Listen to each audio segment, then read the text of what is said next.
Hello guys, welcome back. Welcome to the 80s Here channel. It's going to be like 2 or 3 in the morning by the time I get this up, so it won't be up much longer than before you see it, And we're just excited right now. We did the, welcome back home thing, and we all tried to get to sleep, and then we were up, and I made sure I thoroughly had read the end of the third book, and I'm like, ugh, blah. Disney needs to do what Disney does well. Disney does feel good secular stuff well. Disney really sucks when they get into religion, no matter who they let handle it, because it just dropped the ball on that, because they try to Disneyfy everything, and everything doesn't Disneyfy really well. I don't see, if you've read the third book, because I know someone did, I don't see Segan betraying Loki ever, and I don't see it coming down to Loki is god of evil, and let's lock him in one of his own inventions just to be really nasty. And it's kind of stupid, but it's kind of like what you'd expect from Disney too. I mean, some stuff they've done very well, but some stuff they really screw up like that. And it's like, yeah, that's pretty much how Disney would handle the Norse sagas, because they always have that same dynamic, the ultimate good and the ultimate evil, because even though they don't say it, they have that very Christian mindset. And I mean by Christian church, Christian, the Jesus I worked with was like, could not be bothered with worrying about whether or not I worshipped other gods, just so that I treated them well and I didn't hurt them. And I would get my CCD lessons and I would go to him and I would be like, this is what they send this. He'd be like, mm-mm, mm-mm, mm-mm.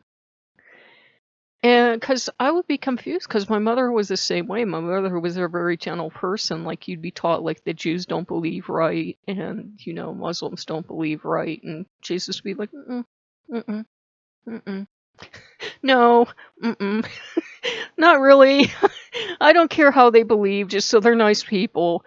And my mom was the same way. She didn't care if you were, Buddhist, whatever. Her big thing, though, was that you believed in something because it got you through life. She didn't care if you believed in a tree, as long as you believed in something, because that gave you hope of something bigger than yourself. You didn't have to be able to explain the tree or have a big religion around the tree, just so you believed in something. And, Jesus was a lot the same way, and he still is. He's cool with all the other gods around. It's neat. He's the one that, like, when I would see, like, Lord Ganesh and everything, he would be the one to, like, take me up, be like, don't be shy, this is another god, and I've told you about, my aunties and uncles and that, 'cause, when you're a little kid, and Jesus is telling you he has aunts and uncles, and you're going up, and the adults either think you mean earthly aunts and uncles, or if you go, no, God, aunts and uncles, that does not fly in the Catholic Church. I'm sure the priests know what you mean, because the priests went through a more intensive version of the training we went through in college. But, you can't go up to them and say, Jesus is telling me about his God family. Like, there's, like, these aunts and uncles, and they're all really cool, and they can do stuff, and yeah, and God's fun, and God doesn't want us to go to church every Sunday and give money. That did not go over well. And it was interesting, because as he's trying to get back in, you guys know I like to listen to creepypastas, and this one thing came up of these people they were at, what's it even called? Oh yeah, the Vatican. They were at the Vatican, they're waiting to get in, and, they felt this guy near them, and this guy definitely looked Middle Eastern. He did not look like a white Teutonic dude. And he was just kind of ragged, and he looked like he had been, like, all over the world. And they were kind of nervous, They were trying to not be, typical uninformed Americans, but they were also a little nervous, because this guy looked like he'd led kind of like a rough life and been all around the world and traveled hard. But at the same time, when he came near them, they felt this sense of peace and love. And finally, he came really close to them, and, he's being all gentle and everything, and he looked at the Vatican, and he says, I've been all around the world, but this place is Babylon. And then, poof, he was gone, and they're like, we're not trying to say we met Jesus, but And I'm like, yeah, because if you remember the story of Babylon, they were trying to build like a Tower of Babel, and the humans were all getting along suddenly. And they were going to build this huge tower into the sky, build it so high because they didn't understand about space and stuff, that they would become gods. And all the people, because they wanted to get rid of God and become God themselves, were suddenly getting along. And they were like, yeah, let's do this, man. And there was real peace and everything. But unfortunately, it was only because they were going to overthrow God. And God looked down and was like, no. No, I made you. You're not overthrowing me. No. So he came down, and in some versions of the story, he came down himself. In some stories, like Jesus comes down, depends on like which gospel or Gnostic gospel or whatever you're reading. In some versions, angels came down. But anyhow, he made sure they all started speaking different languages, and they couldn't understand each other, and they got angry, and they couldn't finish building because he was like, "No, you're not. You're not doing that. You're not replacing me." And, if you went through like the training we went through in college, they were like, yeah, there were a bunch of gods. They chose one. They neutered him. They took away his spouse. They took away his children. They took away, his brothers and sisters, his mommy and daddy and everything. And they put him in this box, and we were all like, why would you do that to God? And the teacher was like, well, that's, it's all power play among humans. It has nothing to do with God. And we're like, it's terrible. Why would you tell us? And she says, do you want to be adult Catholics or do you want to be little children? This is the real story.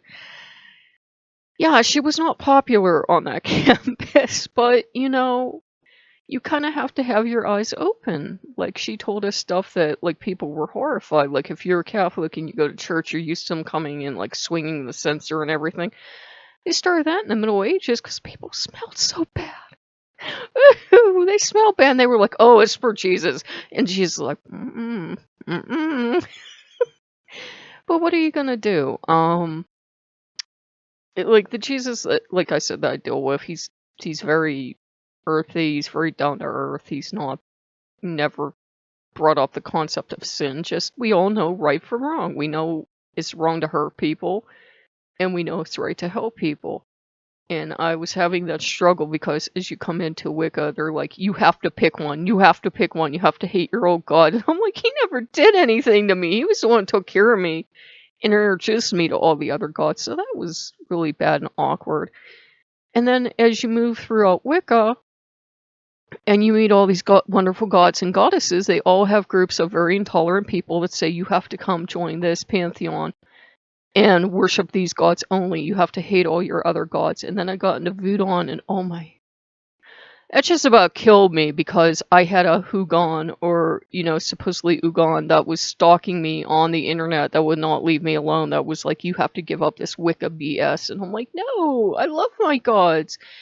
And the Loa were like, no, you don't have to. Like, we can speak for ourselves. We're big Loa.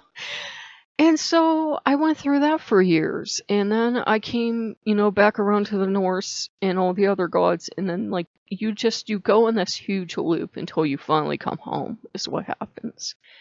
Some people would call it backsliding, but no, you return home if you felt welcome. You would never come home if you didn't feel welcome.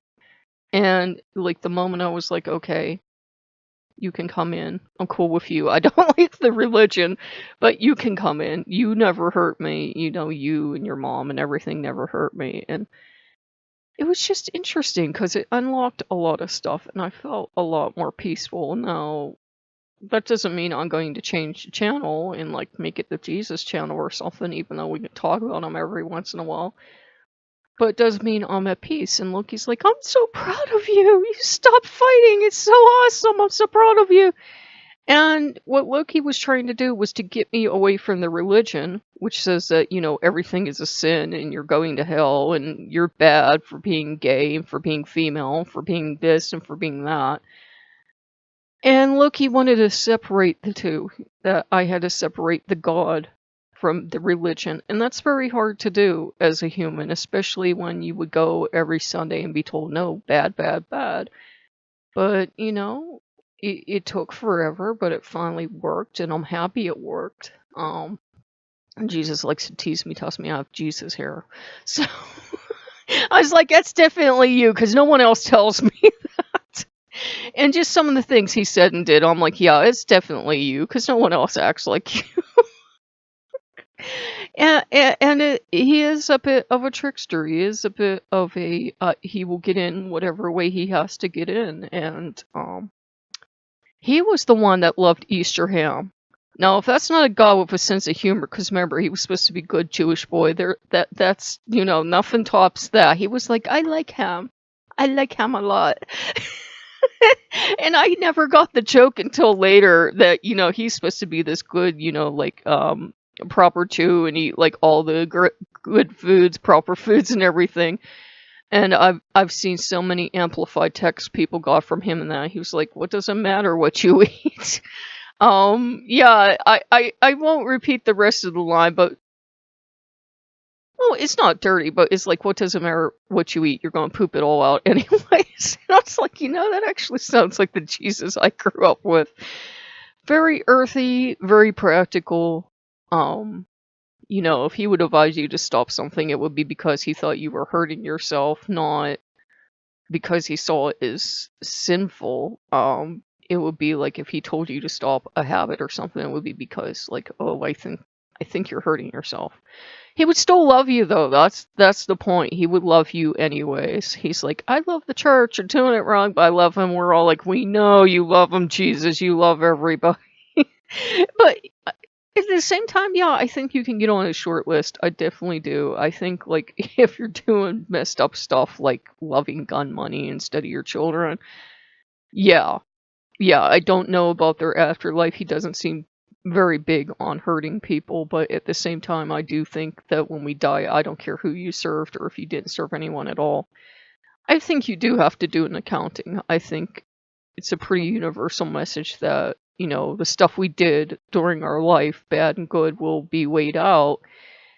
And it's not going to be like a hallelujah pass, like be rotten all your life and then say, oh, I'm sorry, and you get away with it. You'll have accounting to do, and what form that will take and how long it will take depends, on the gods that you're dealing with and your reality, because we all have this different reality and this different way of processing, interacting with the gods. Because what saved me through going through all the religions I did was that at the end of the day, all the gods always gave me a message of love, and tolerance, and kindness, and accepting you as you are. It was the humans that would run up to you and scream, you can't do this, you can't do that.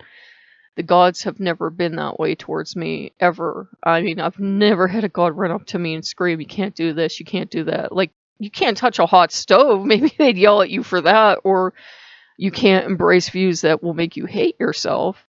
You shouldn't do that, but as Loki says, once you know you've done wrong, proceed accordingly. Don't sit there and beat yourself up and cry and never forgive yourself and always be apologizing, but to proceed accordingly. You messed up, good. Apologize. If apologizing would make it worse, keep your mouth shut and just move on and don't do it again.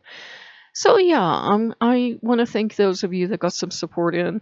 I'm making this kind of early. I haven't left the other video up too long, but I want to thank those of you that got the support in. I just know I got a lot of hate. You guys know I had that stalker that was like, if you love Jesus, you don't love Loki. And I'm like, okay, good for you. And a lot of pagans are like that. Like, one article I saw, they're like, you're aiding the enemy. And I'm like, Jesus, enemy of anyone? Did you meet the guy? He's like so freaking mellow. He's like the one god that won't defend himself, which is why I get kind of mad when people pick on him. I'm like, seriously, dude? Though, if you read the Gnostic Gospels, he was pretty cool as a kid.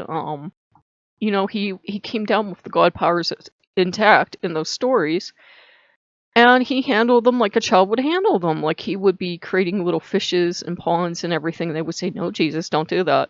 And Jesus would be like, I'm Jesus, I'm doing what I want.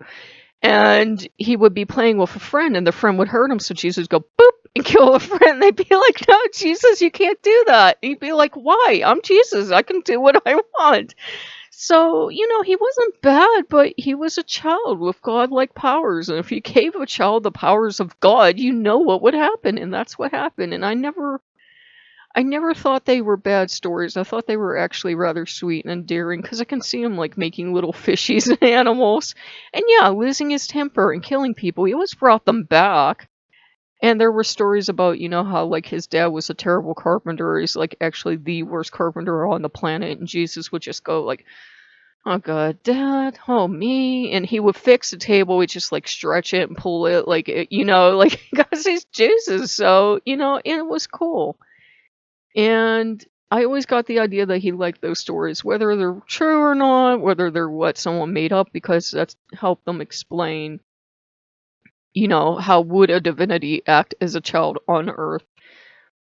I still think they were really sweet, and they made him look a lot more human than, the stories we got in church, or the pictures of, like, infant Jesus standing up like this and giving a lecture to people. It's like, that's not even the age it happened at in the Bible. Can you people at least get your art straight? But, yeah, it's cool, and it's good to not have to fight. Because it was like he wanted to come in, and he wanted to come in, and I kept getting all this stuff in my Pinterest, and I thought Pinterest was doing this. But the funny thing is, as soon as I was like, okay, you can come in, the Pinterest it totally died down and went back to normal. And I'm like, okay. That's like the strangest thing I've ever seen. But he was smart. He sent Mom in because he knows I'm fond of his mom. He sent her in because I was like, at one point, I was like a Knight of the Immaculata. And I would be talking to this Now I Know Goddess.